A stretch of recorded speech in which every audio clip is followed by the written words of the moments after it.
미안합니다. 시간이 많이. 자, 여러분, 오늘은 여러분 질문을 받도록 하겠습니다. 우리 대변인께서 해주실래요? 질문 받는 거? 네, 알겠습니다. 질문 있으신 분들 해주십시오. 네.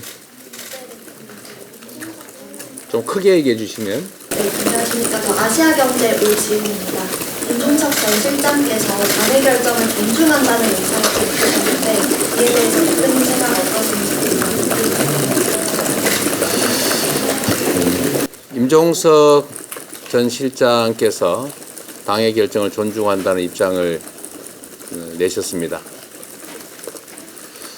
우리 당의 전략적 판단에 따라서 본인이 원하는 그런 공천을 해드리지 못했고, 또 이 점에 대해서는 우리 전 실장 입장에서는 매우 안타까웠을 것입니다. 모든 면에서 훌륭한 후보감이시지만 우리 민주당 입장에서 여러 전략적 판단상으로 해당 지역은 전현희 전 국민권익위원장이 훨씬 더 필요한 후보다라고 판단했던 것 같습니다. 본인으로서는 받아들이기 어려운 힘든 상황이었을 것입니다. 충분히 이해합니다. 그럼에도 불구하고 당의 결정을 존중하고 또 수용해 주시는 것에 대해서는 매우 고맙게 생각합니다. 어려운 결단이었을 것입니다.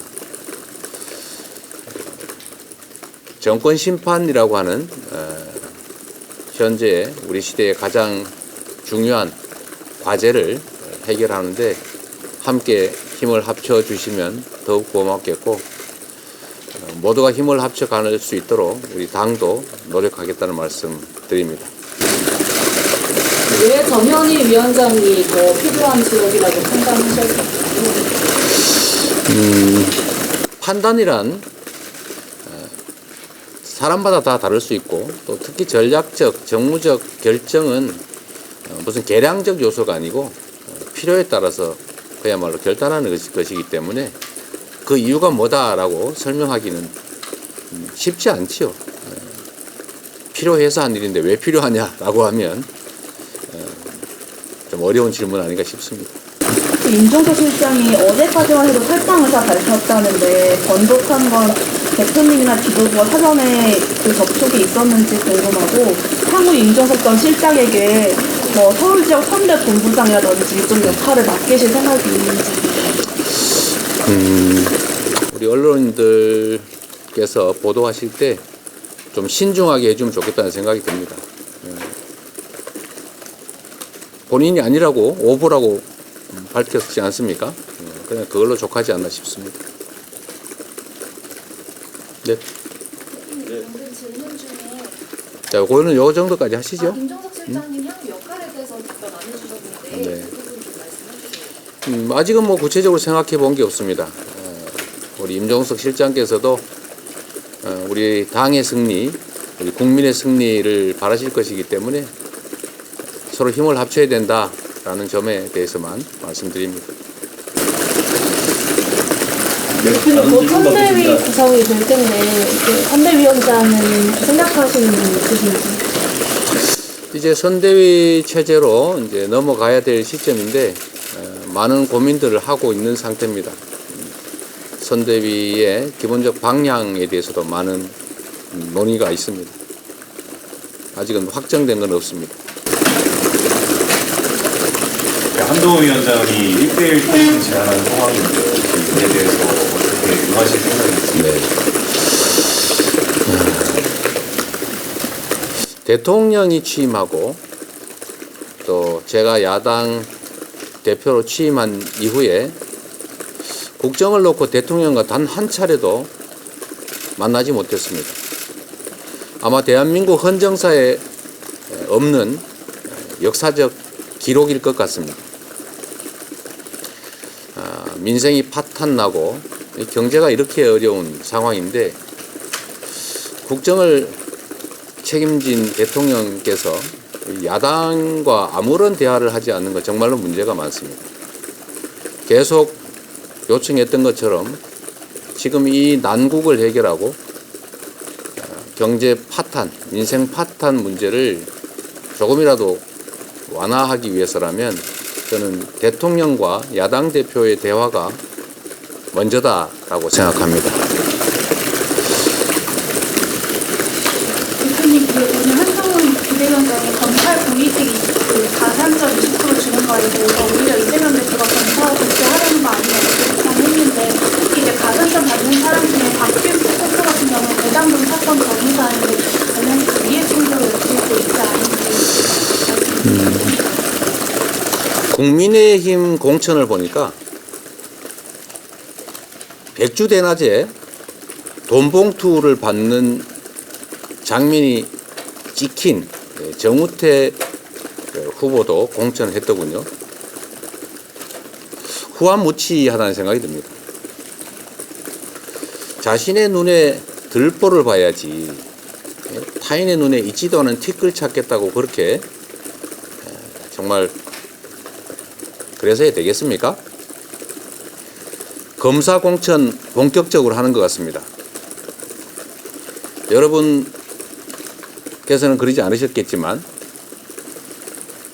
분신까지 해가면서 나 1위 후보인데 왜 배제됐냐 이렇게 삭발까지 하면서 이렇게 항의하는 저 혼란의 국힘 경선의 공천에 대해서는 조용한 공천이다. 분신 같은 사소한 소란도 있었다. 이렇게 하면 되겠습니까? 안 보는 사이에, 숨겨주는 사이에 국힘 측근 공천, 검사 공천 본격적으로 하고 있는 것 같습니다. 현역 불패, 기득권 공천 그대로 하고 있지 않습니까? 국민들은 변화를 바라십니다.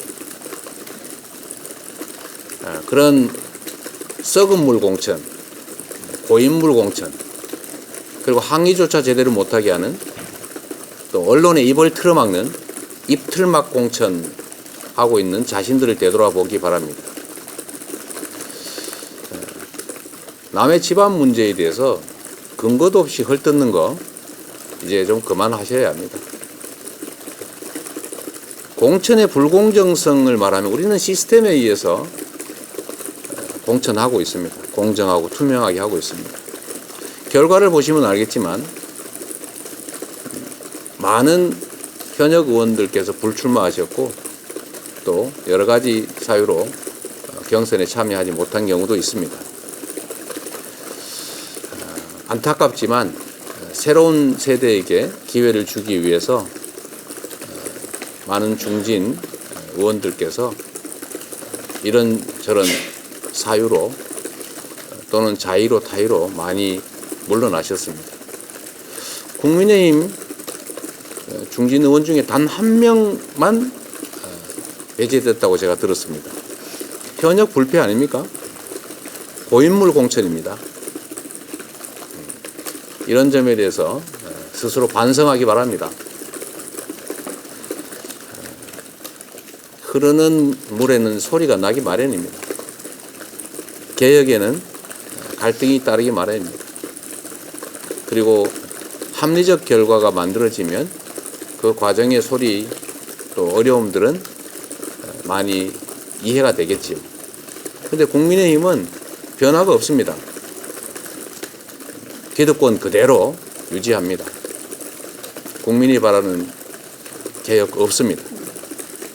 그리고 그 속에서 측근 공천, 검사 공천, 썩은 물 공천, 돈봉투 공천 이런 온갖 나쁜 행태가 그대로 반복되고 있다는 점 지적하고 이 점 역시도 결국 결과로서 우리 국민들께서 심판하실 것이다 라고 말씀드립니다. 네, 이제 다 됐나요?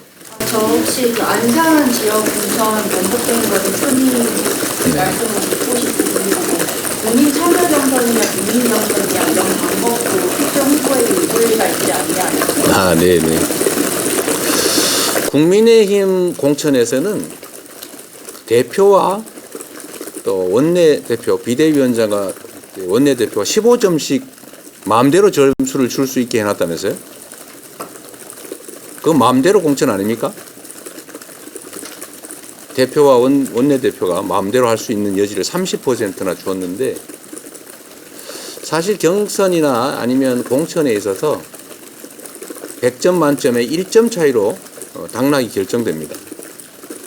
근데 대표 또는 원내대표, 비대위원장이죠. 비대위원장과 원내대표가 15점씩 점수를 줄 수 있게 했다. 이거는 마음대로 공천입니다.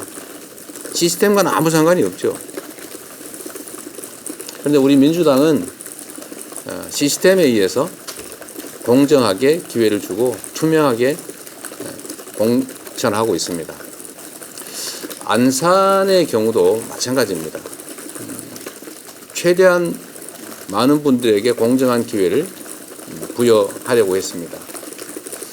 그런데 이게 이제 약간의 판단에 잘못이 있었다는 지적이 있었고, 그 지적이 타당성이 있기 때문에 저희가 교정을 하게 된 것입니다.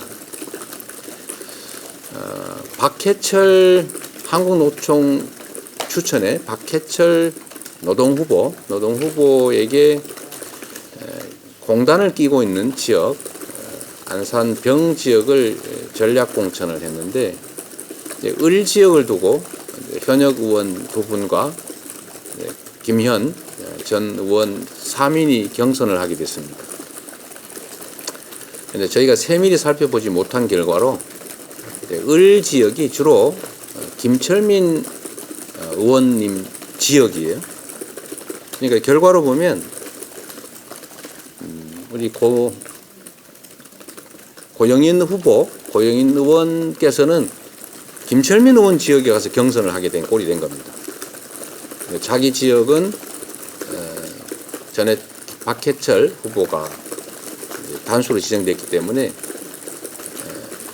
김철민 의원 지역구에 가서 경선을 하게 되니까 불리하게 됐죠.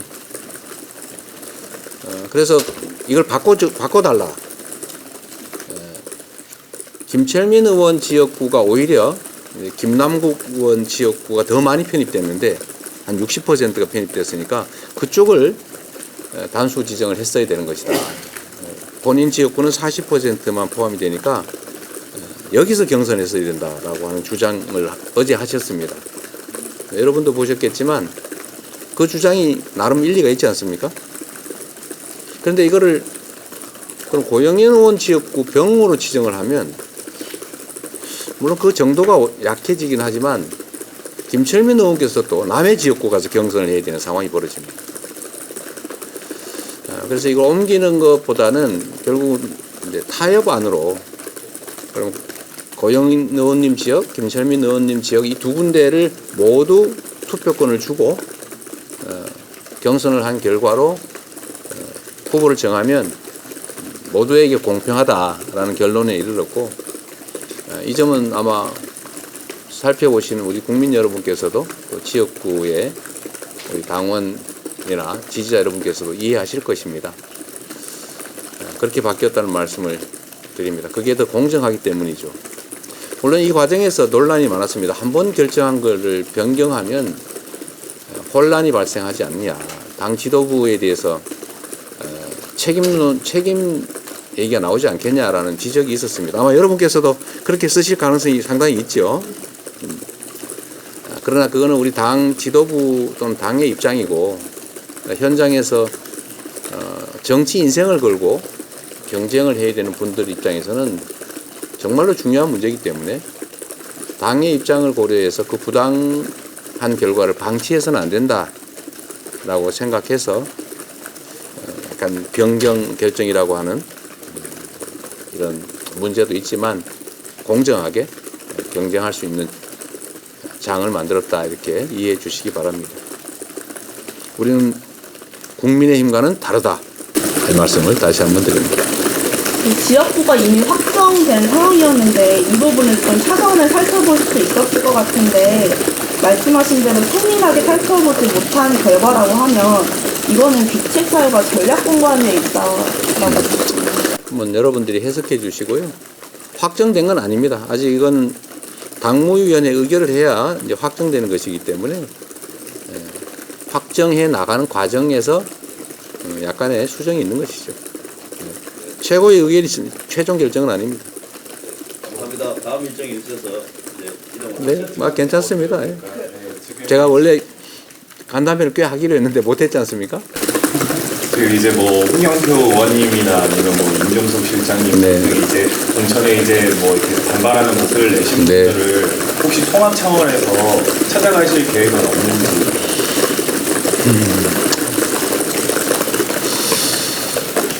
이 공천 과정에서는 누군가는 경선한 기회 자체를 갖지 못하거나 또 경선에서 결국은 탈락해야 합니다.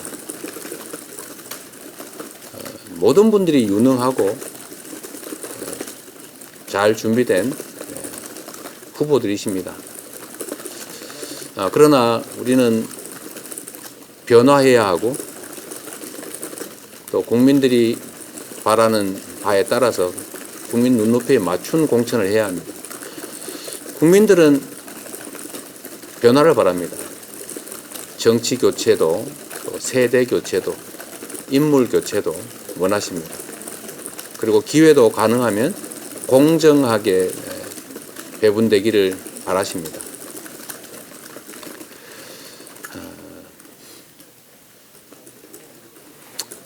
떡잎은 가지에게 역할을 양보해야 하고 또 다음 가지가 자라기 위해서는 이전 가지들은 또 그 역할을 마감해야 되는 게 안타까운 순리죠. 지금 기회를 갖지 못한 분들에 대해서는 저희가 참으로 애석하게 생각하고 그분들이 얼마나 가슴 아플 것인지 저희도 조금은 이해합니다.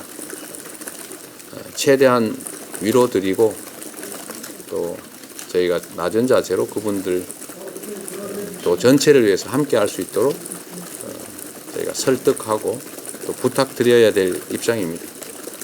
당연히 해야지요. 제가 요새 그 낙천하신 분들 또는 배제되신 분들 이제 전화를 하고 있는데 뭐 통곡하시는 분도 계시고요. 저도 거의 같은 마음이죠. 원망하시는 분도 많습니다. 아주 심하게 저를 원망하는 분도 계십니다. 그러나 당이 만들어 놓은 시스템이 있고 또 평가가 있고 또 결정 자체는 제 혼자 마음대로 하는 것이 아니라 어쨌든 공천관리위원회나 전략공관이나 최고위원회의나 당무위원회 이런 집단적 결정을 하는 것이기 때문에 불가피한 면들이 어쩔 수 없이 발생하죠. 함께하도록 노력하고 또 그분들께서도 당의 일원으로서 우리 국민들이 부여한 책임을 함께 수행할 수 있도록 같이 노력할 것입니다. 가슴 아프긴 하지만 그렇다고 국민의힘처럼 현역 불패 이렇게 해서 썩은 물, 고인물 공천을 할 수는 없지 않겠습니까? 결국은 다 이해하고 함께 해주실 것으로 생각합니다. 네, 마치겠습니다. 한 가지만 좀 여쭤볼게요. 본인 참여 경선이나 본인 경선이냐 이거에 대해서는 지금 후보마다 의견이 있다 이렇게 나왔는데 근거가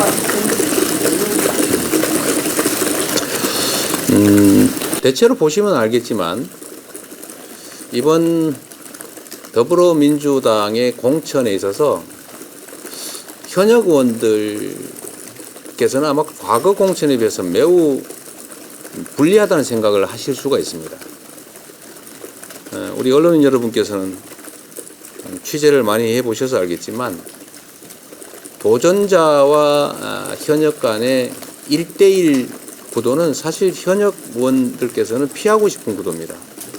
과거에 보시면 3자 경선에서 소위 종다수, 과반수 아니더라도 최다 득표한 경우가 이제 후보가 되는 그런 때가 많았습니다. 근데 이번에는 해당 지역을 근거로 한 현역 의원이 계실 경우에는 1대1 경선을 하거나 또는 3인 경선일 경우, 그 이상일 경우에는 다 결선을 했습니다. 그러다 보니까 정말로 승부를 하게 되고 또 현역이 탈락하는 이변이 지금 속출하고 있습니다. 뭐 그 점에 대해서도 사실은 원망이 많습니다. 다수 경선을 하면 최대 득표한 사람을 해야지 왜 결선을 시키느냐. 결국 도전자한테 더 많은 기회를 주는 거 아니냐. 라는 그런 불만이 있습니다. 뭐 나름 타당성이 있죠. 그러나 이 양자 경선 또는 결선 제도는 우리 당이나 당원이나 또는 지지자 여러분들께서 많이 원하던 바이고 우리 현역 의원 여러분들께서는 매우 불편하고 또 너무 심하다 이렇게 생각할 수 있지만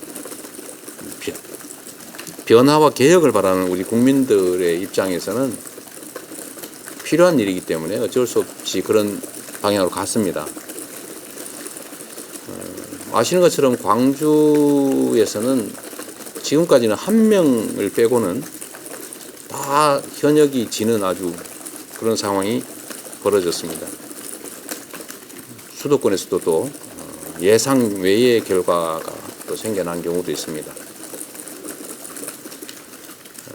그래서 이 해당 지역에 근거를 둔 어쨌든 지역구 국회의원이 계실 경우에는 양자 경선을 또는 결선을 한다라고 정한 것이고요.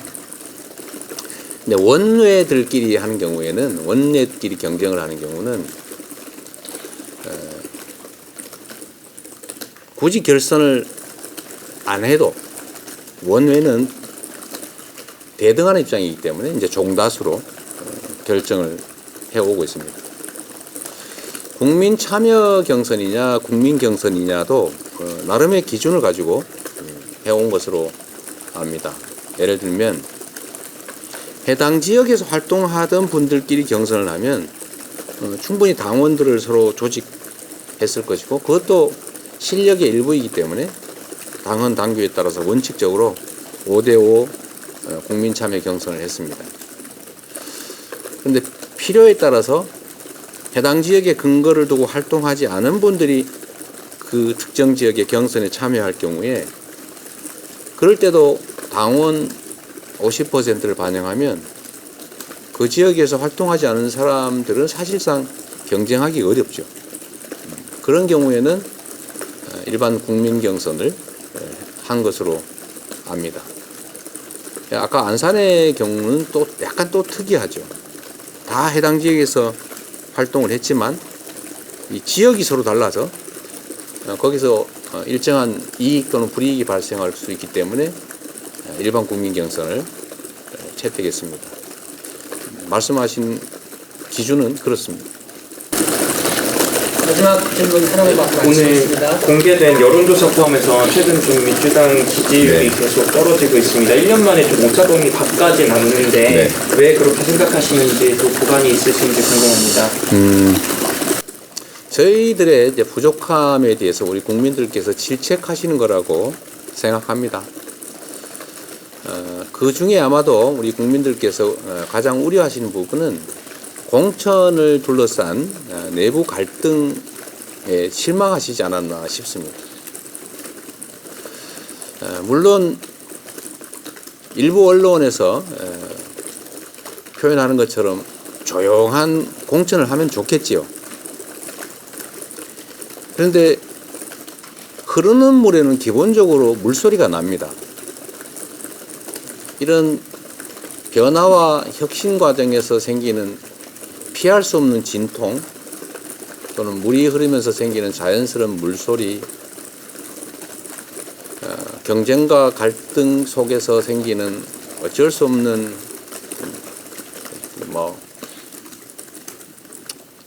뭐라 그럴까요? 혼란이라면 혼란, 소리 이런 것들을 시간이 지나면 아 그래서 그렇게 시끄러웠구나, 소리가 났구나 라고 이해하실 것으로 생각합니다. 저는 결국 결과가 증명을 해줄 것이다 라고 생각합니다.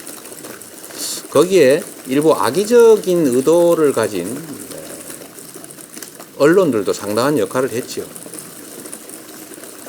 국민의힘은 분신에 돈봉투 받은 사람 공천에서 항의하고 난리가 나도 조용한 공천이라고 아예 보도에서 빼버리거나 미화를 하거나 이러면서도 민주당의 경쟁 과정에서 생길 수 있는 당연한 목소리들, 그런 것들 마치 엄청난 갈등인 양, 균열인 양 이렇게 확대한 측면도 조금은 작용하지 않았나 하는 생각이 듭니다. 그러나 개혁 과정, 혁신 공천 과정에서 생긴 이런 피할 수 없는 갈등, 이런 갈등들이 우리 국민들 보시기에는 상당히 불편했을 것이고 또 그 점을 최소화하지 못한 저희들의 좀 부족함도 상당히 영향을 미쳤을 것이라고 봅니다. 이제는 공천이 거의 막바지이고 대부분 결정된 단계이기 때문에 우리 국민들께서 부족하게 또는 불안하게 생각하시는 이 균열과 갈등 이런 상황들을 최대한 빠르게 수습해 나가도록 하겠습니다. 정권의 이 무도함과 무능함, 이 무책임에 대해서 책임을 물어야 된다라고 하는 점들은 분명합니다. 그 역할을 우리 더불어민주당이 충실하게 수행할 수 있도록 좀 더 노력하겠다는 말씀을 드리고, 우리 국민 여러분께서 조금만 이해하는 눈으로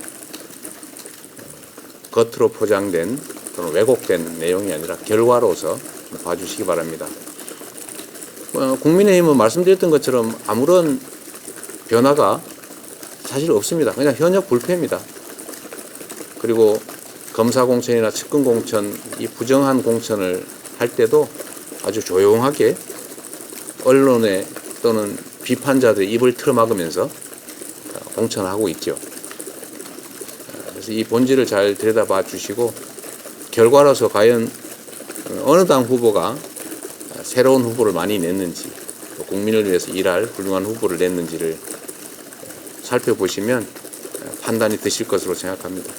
시간이 지나고 저희들이 수습 국면에서 정말 후보 간의 비교가 이루어지는 시점이 되면 우리 국민들께서도 생각을 많이 바꿔주실 것으로 기대합니다.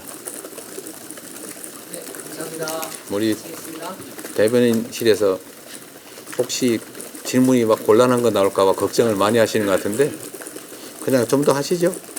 그 당내 의원님들 사이에서는 민주연합과 탈당할 때 움직임이 있는데 그런 피할 수 있는 갈등이라고 하시는지 어떻게 생각하세요? 탈당하시는 분들이 몇 분 계셨죠. 참 안타깝게 생각합니다. 그리고 그분들도 정말 공천 다 받고 함께 갔으면 얼마나 좋았겠습니까. 그러나 경쟁은 피할 수 없고 또 그 경쟁의 내용조차도 국민들의 기대와 눈높이라고 하는 것을 존중하지 않을 수 없습니다. 그래서 불가피하게 기회를 갖지 못하신 분들이 다른 선택을 하셨고 또 앞으로 하실 생각인 분도 계신 것 같습니다. 자주 말씀드리지만 막을 수는 없지 않습니까? 저희가 막기 위해서 노력은 합니다. 특히 이 당에서 많은 혜택을 누리셨고 또 당의 힘으로 당선돼서 지금까지 오셨던 분들이 당으로부터 기회를 부여받지 못했다고 해서 과감하게 당을 버리고 특히 다른 정당으로 상대 정당으로까지 가는 것들에 대해서는 우리 국민들께서 평가하실 것으로 생각합니다. 근데 자세히 한번 들여다보면 경쟁을 해본 결과 도저히 경쟁에서 이길 수 없다고 판단해서 나가시는 분들이 꽤 있어 보입니다. 그러면서 마치 당의 경쟁 시스템에 문제가 있는 것처럼 이렇게 주장을 하시는 분도 간혹 계시던데, 그것은 실제를 호도하는 것이 분명합니다. 자세히 들여다보면 어떤 분은 이런 경우도 있습니다. 저희가 당연히 현역 3선 이상, 또 호남 지역 약 60분 정도 되시는데 이분들을 저희가 조사를 했습니다. 이 여론조사를 한 거죠. 이분이 다시 나오면 찍겠습니까? 아니면 이분 말고 다른 사람을 하면 좋겠습니까? 소위 교체지수 조사를 한 게 있습니다. 그런데 어떤 분은 다시 하면 좋겠다가 20%도 안 되는 분이 계십니다. 18.8. 이분은 나와도 안 찍겠다가 70 몇 %씩 되는 그런 분도 계세요. 네. 탈당하신 것 같습니다. 경쟁에서는 도저히 아마 이길 수 없었을 겁니다.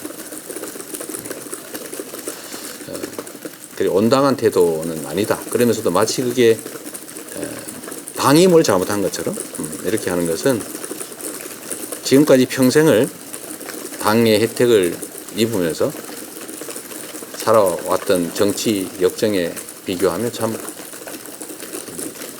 이해하기 어려운 부분이다, 이런 생각이 듭니다.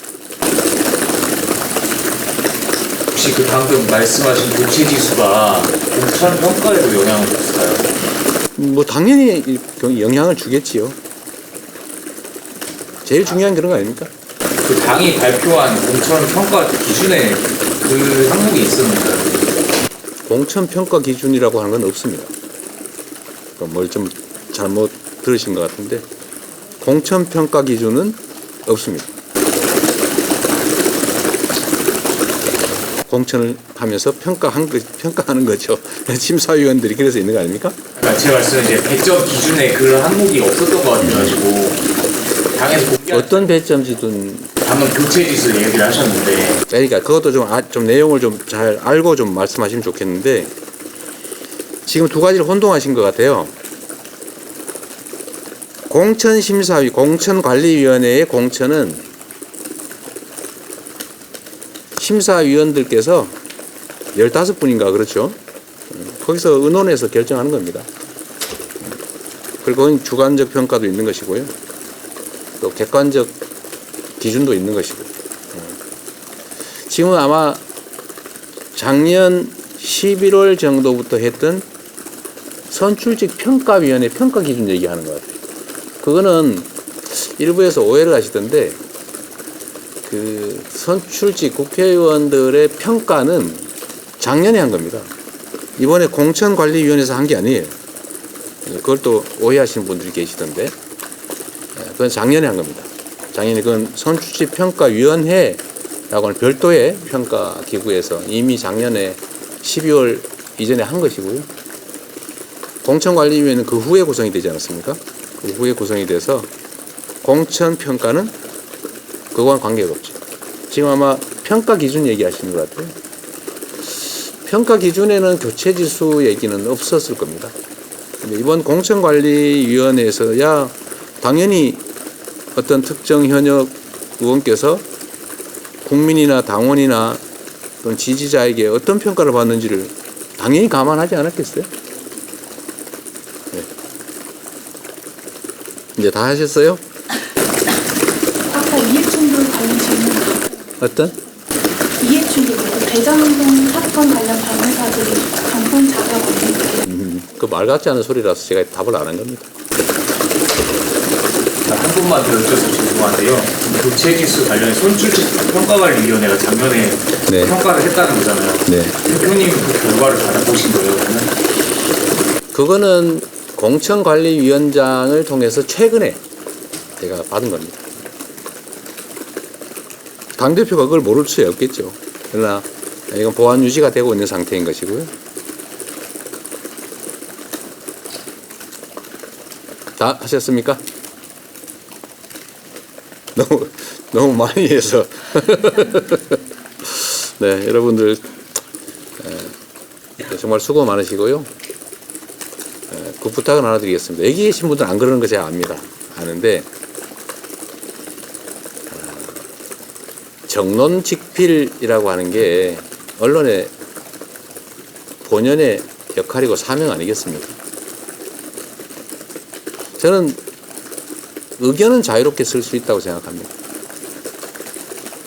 그러나 객관적 사실 자체를 뒤집는 건 죄악입니다.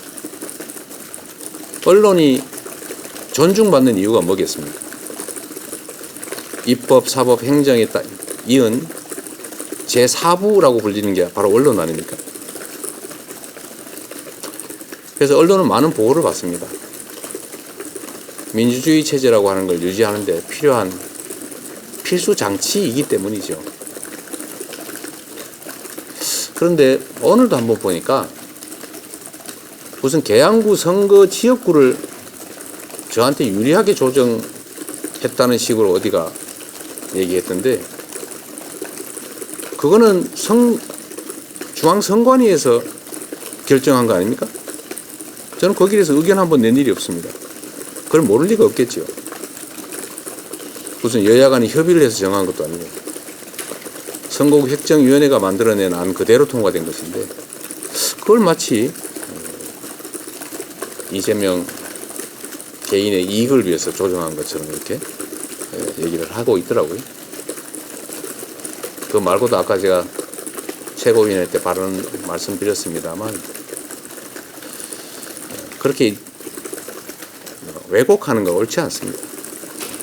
그리고 특정인은 공천을 받으면은 친명이 됐다, 불이익을 받으면은 우리 가까운 사람임에도 불구하고 바로 비명이 됐다, 다시 그게 또 교정이 되면 다시 또 친명이 됐다, 이런 식으로 자의적으로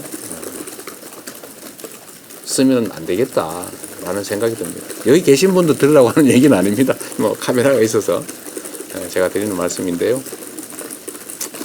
이런 왜곡의 결과가 결국 민주주의 체제 자체를 통째로 망친다라는 말씀을 드리고 싶은 겁니다. 재산 부탁드리는데요. 다들 그렇게 잘 해주시고 있다고 믿지만 정말 사실에 기초해서 보도가 이루어졌으면 좋겠다 하는 생각이 듭니다.